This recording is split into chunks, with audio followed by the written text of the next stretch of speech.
السلام علیکم. مجھے 3-4 دن پہلے ایک واٹس ایپ میسج آیا ایک لڑکے کا، پاکستان میں تھا جاننے والا. اس نے کہا کہ توصیف بھائی یہ مجھے سیلری آفر ہوئی ہے، جاب آفر ہوئی ہے دمام میں، 3,000 ریال سیلری ہے پلس اکاموڈیشن اور فوڈ وغیرہ، اور وہ کہتے ہیں جی کہ آپ کو سارا ہم پروسیس کریں گے کہ آپ آگے ہمیں جوائن کر لو پاکستان سے. تو مجھے بتائیں کہ میں کیا کروں. میں نے سمجھا کہ شاید وہ کہہ رہا ہے کہ سیلری لیول کیا ہے، کیونکہ میں ادھر رہتا ہوں تو میرے سے وہ ایڈوائس لے رہا تھا. میں نے اس کو کہا کہ یار 3,000 سیلری آپ کے لیول کی تو کوئی کم ہے. وہ لڑکا انجینئر ہے اور پاکستان میں ایک ہاؤسنگ سوسائٹی ہے اسلام آباد میں کافی بڑی ہے، وہاں پہ وہ جاب کر رہا. تو میں نے اس کو کہا کہ یار پاکستان میں رہنے کے اپنے بینیفٹس ہوتے ہیں. سب سے بڑا بینیفٹ یہ ہے کہ آپ پیرنٹس کے پاس ہوتے ہو اور فیملی اور آپ کا فرینڈس کا ایک سرکل ہوتا ہے، تو اس چیز کو آپ انجوائے کرتے ہو. تو اس نے کہا کہ نہیں، میری فیملی آلریڈی فیصل آباد ہے کیونکہ میں فیصل آباد بیسڈ ہوں اور میں اسلام آباد میں جاب کے سلسلے میں رہ رہا ہوں. تو میں سعودی عرب میں رہوں یا میں اسلام آباد میں رہوں، مجھے وہ خاص فرق نہیں پڑتا، کیونکہ میری ملاقات آلریڈی جو ہے وہ 2 مہینے یا 3 مہینے بعد میرا چکر لگ جاتا ہے فیصل آباد میں، تو ہو جاتی ہے. تو اس کی ٹینشن نہیں ہے. تو پھر میں نے کہا پھر ٹینشن کیا ہے. میرا پلان ہے کہ میں 2 سال ادھر لگاتا ہوں. 3,000 ریال میں سے چلو ہاف بھی، کیونکہ اکاموڈیشن اور کھانے پینے کا خرچہ تو کمپنی کا، تو چلو ایزیوم کہ 1,500 ریال مجھے مہینے کے بچ جاتے ہیں. تو 2 سال اگر میں لگاؤں گا تو 24 سیلری ملٹی پلائی بائی 1,500 کر لیں تو تقریباً 35,000 ریال 30-35,000 ریال بچ جائیں گے. تو یہ تقریباً 20-25 لاکھ روپے کے آس پاس بن جاتا ہے. ٹھیک ہے.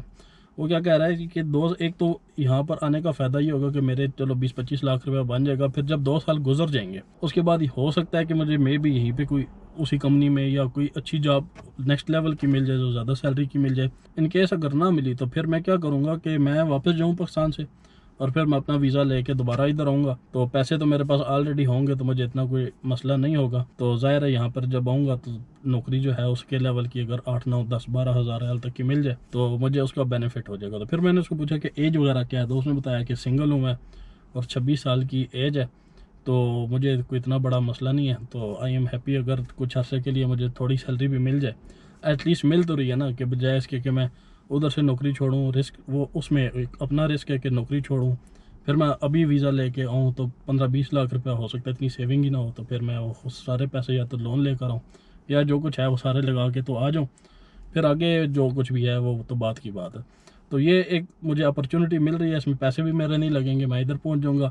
یہاں پر ایک سوشل سرکل بھی بن جائے گا اور پے سکیلز کا بھی پتہ چل جائے گا، حالات مارکیٹ کے بھی پتہ چل جائیں گے. اور بات میں ظاہر ہے بڑی مارکیٹ ہے یہاں پہ، پھر اپرچونیٹیز بھی یہاں ہو سکتا ہے کوئی اچھی اپرچونیٹی یہیں پہ بیٹھے بیٹھے مل جائے. تو پھر میں نے اس کو کہا کہ یار اگر آپ کی اسٹریٹجی ہے، اگر آپ سنگل ہیں اور 26 سال آپ کی ایج ہے، 2 سال بعد آپ 28 کے ہو جائیں گے، تو یہ کوئی اتنی زیادہ ایج تو نہیں ہے، مطلب کہ کیریئر کا آلموسٹ سٹارٹ ہی ہے نا، مڈ بھی نہیں ہوا.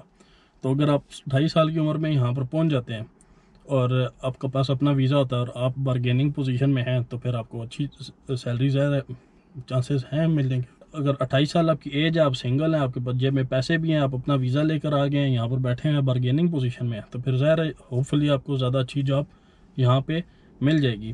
لیکن ظاہر ہے 2 سال جو ہے وہ کاٹنے پڑیں گے کسی نہ کسی طریقے سے.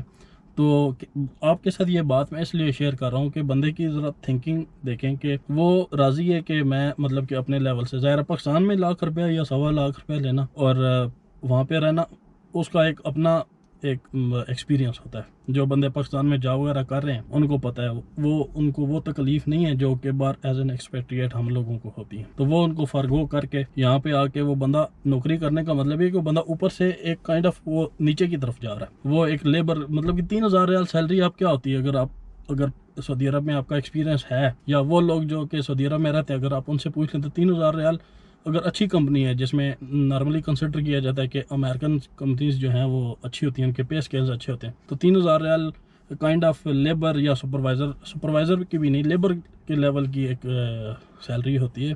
تو میں بہت سارے لوگوں کو جانتا ہوں جو آلریڈی اس سے زیادہ لے رہے ہیں اور وہ لیبر کنسیڈر کیے جاتے ہیں. تو 3,000 ریال ایک لیبر کی سیلری ہے، اور ایک انجینئر لیول کا بندہ جو ہے وہ لیبر پہ آنا چاہتا ہے just to enter in the market. کبھی کبھی انسان کو اوپر سے نا نیچے آنا پڑتا ہے. یہ ہر بندے کے حالات و واقعات اچھے نہیں ہوتے، ہر بندہ لگژری میں پیدا نہیں ہوتا، لیکن اگر کسی نے اوپر جانا ہے تو اس کے لیے اگر تھوڑا سا اگر نیچے آنا پڑ جائے تو انسان کو فلیکسیبل ہونا چاہیے. اگر کوئی اس قسم کا مسئلہ اپنی زندگی میں آ جائے تو کوشش کریں کہ فلیکسیبل رہیں, حالات و واقعات کے حساب سے اپنا ڈیسیژن لیں. تو ظاہر ہے ایک بندہ ڈیزرو تو نہیں کرتا کہ لیبر لیول کے اوپر آ جائے, لیکن اگر وہ کو پتہ ہے کہ اس کے بعد میرا جو فیوچر ہے وہ اس کی وجہ سے بہت اچھا ہو جائے گا, اس کو ایک ایکسپونینشیل بریک تھرو مل جائے گا اس کی گروتھ کی طرف, تو پھر اس میں کوئی حرج بھی نہیں ہے اگر تھوڑے ٹائم کے لیے بندہ تھوڑے چھوٹے لیول پہ آ جائے.